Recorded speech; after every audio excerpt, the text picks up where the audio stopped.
Hello guys, welcome back to San 11 Quintaro. Kamusta po kayo mga Aris? Hello po, kamusta po? Thank you po sa patuloy na pagsuporta ninyo. Maraming salamat po mga Aris. Hindi ako magsasawa ng pasalamat sa inyo dahil sa patuloy ng panonood at konting minuto na panonood nyo. So maraming salamat po mga Aris.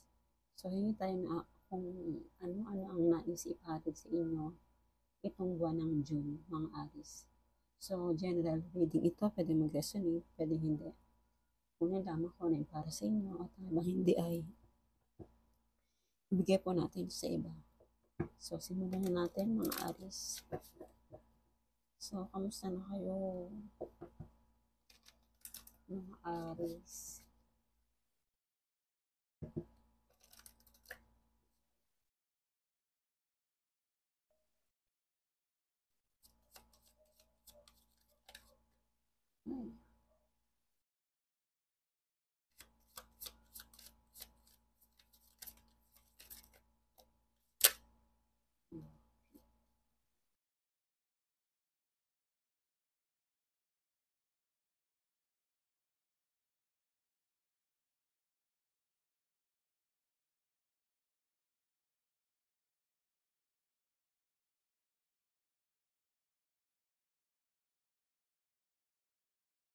Okay, Aris.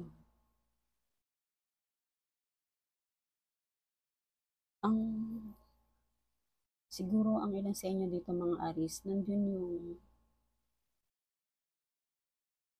parang may dinaramdam kayong problema. No? Kasi siguro nakakaramdam kayo dito ng sumasakit ng ulo ninyo.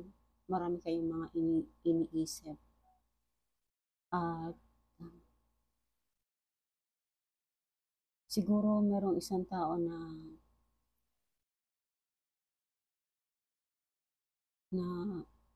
or pinag-uusapan ka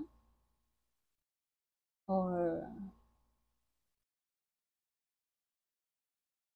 mayroong kasi itong hidden na may tinatago itong person ito sa iyo na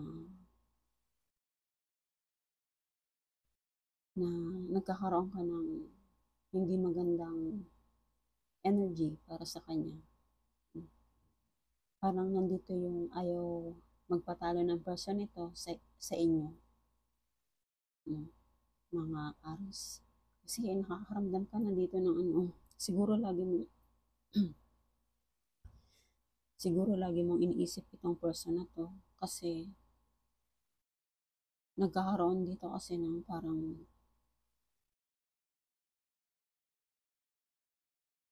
meron siyang lihim na gusto niyang makuha para sa'yo. Andun, ayaw niya magpatalo. Gusto niya siya ang manalo. Ayan o. Gusto niya makuha itong may mga achievement ka na rin siguro na natanggap, no? Kaya gusto niya rin makuha ito kung ano ang meron ka. Kaya parang tinatago niya yung mga gusto niyang ma-achieve din, no? Para nakikipag kompetensya ito sa iyo or ayaw niya magpatalo, ayaw niya magpalamang. No? Parang ang gusto niya siya lang. So, yun po, Aris. Or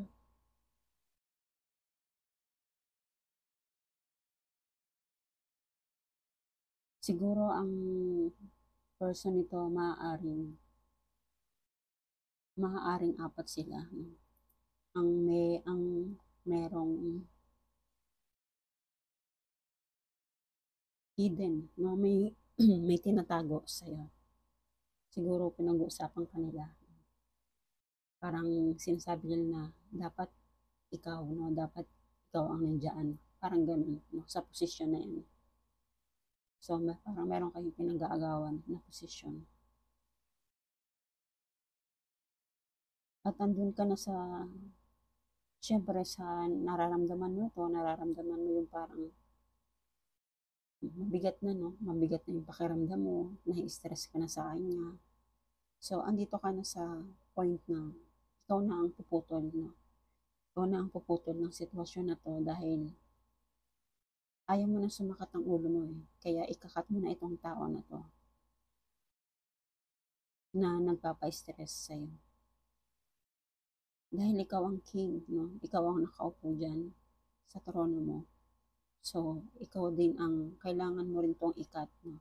May kakayahan kang ikat ang taong ito na nagpapasakit sa ulo mo, no? Or nakaka-stress, nakapagbibigay ng stress sa'yo.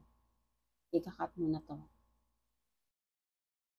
At marami kang gustong gawin, no? Marami kang gustong umpisahan.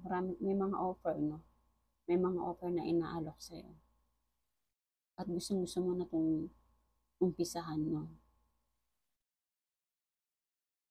Yung mga siguro ito yung mga pagbabago sa sarili mo. Yung ikakat mo na tong person na to na hindi naman na nakatulong sa'yo kahit na sigurong may alam na idea ito sa'yo, pero dahil nga sobrang siguro nagmamagaling itong person na to, kaya ikaw na ang magkakat nito, ikaw na ang puputol na sa connection ninyo. Kasi gusto mo nang maging masaya, kahit mawala na, yung opportunity na dumating sa'yo na hindi naman siguro kahit na inoferan ka nito ng person na to, kung sasakit lang naman ang ulo mo, so ikaw rin ang magbibitaw nito. Siguro may mga nawala rin sa'yo ng mga bagay, kaya nandun yung panghihinayang, no? Andun yung panghihinayang mo. Kasi ikaw na mismo ang parang may mga tinapon ka na dito eh. May mga tinapon ka na dito. Ito na nga siguro yun. Yung mga tinapon mo na nagpapa-stress sa'yo, na pinutol mo na at unti-unti mo na itong puputulin dahil gusto mo maging masaya sa buhay mo. No, mga Aris. So, ano pang message sa inyo mga Aris?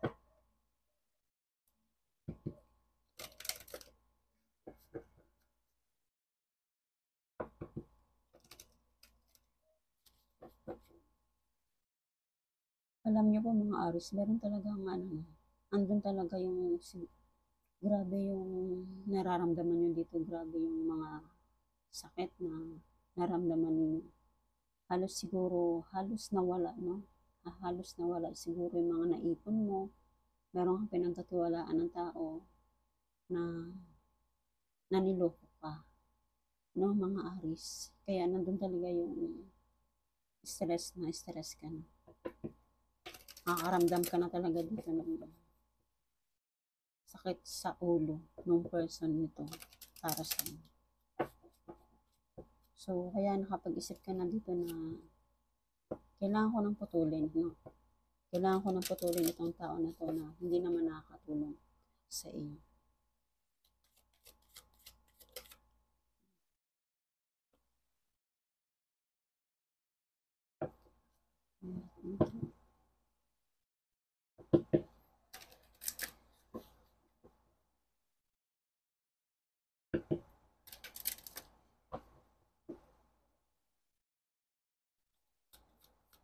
So, kaya ang ginagawa mo rin dito mga Aris is pinagdarasal mo. Pinagdarasal mo na lang siya na na tulungan ka. Tulungan ka ni Lord, no, sa mga decision mo na gagawin.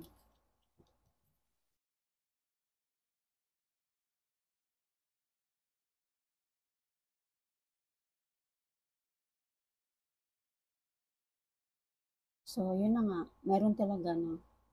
Kasi merong tao na nanloko sa'yo, na nabetray ka ng person na to na merong mga tinatago na bagay sa'yo na hindi niya pinapaalam. Kasi nga ayaw niya magpatalo itong person na to. May mga ninakaw na sa'yo or na-betray ka, naloko ka ng taong ito. Kaya nandun talaga yung natural disaster, no? Nandun yung pangyayari na talaga nagkaroon ka ng hesitation, nagkaroon ka ng confusion, na worry ka. Kasi nagtiwala ka sa person na to, na akala mo hindi ka lolokohin, pero nagkamali ka kasi pinagkatiwalaan mo siya.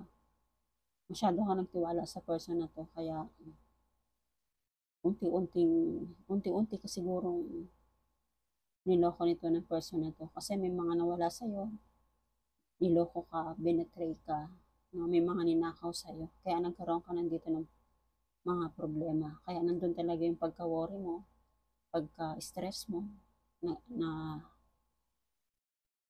kakaroon ng stressful, no, sa iyo. So, wag po kayo mag-alala, Aris, kasi pumapasok rin naman sa isipan ninyo na ikaw mismo na rin ang magkakat kasi sa person na to na niloko ka. Ikakat mo tong taong to na nabetray ka. Kaya itong mga worry mo, unti-unti mo na itong mababago. Unti-unti na yung matatanggal kasi magiging masaya ka rin dito unti-unti. Mga Aris, unti-unti mo siyang babaguhin. At kasama mo palagi si Lord, no? Kasama mo palagi si God. Kaya nananalangin ka sa Kanya na tulungan ka niya na muling magkaroon ng kasiyahan ang buhay mo. Maibalik kung ano man tong kinuha sa'yo, na ninakaw sa'yo. So, unti-unti mo yan babaguhin na nagkaroon ka ng disaster, no? Natural disaster sa iyo, sa sarili mo. Unti-unti mo siyang babaguhin. Dahil yan talaga ang goal mo, yan din ang gusto mo. Ang mabago muli, ang magkaroon muli ng panibagong umpisa, no? Panibagong umpisa sa buhay mo.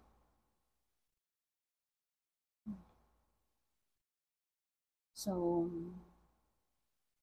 ano ang hindi pa tayo ng advice?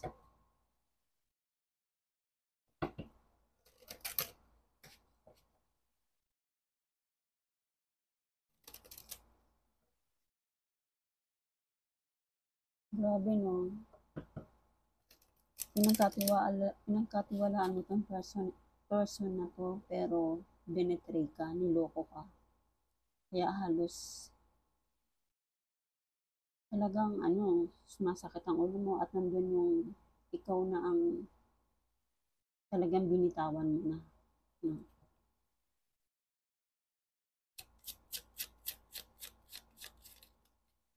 Okay.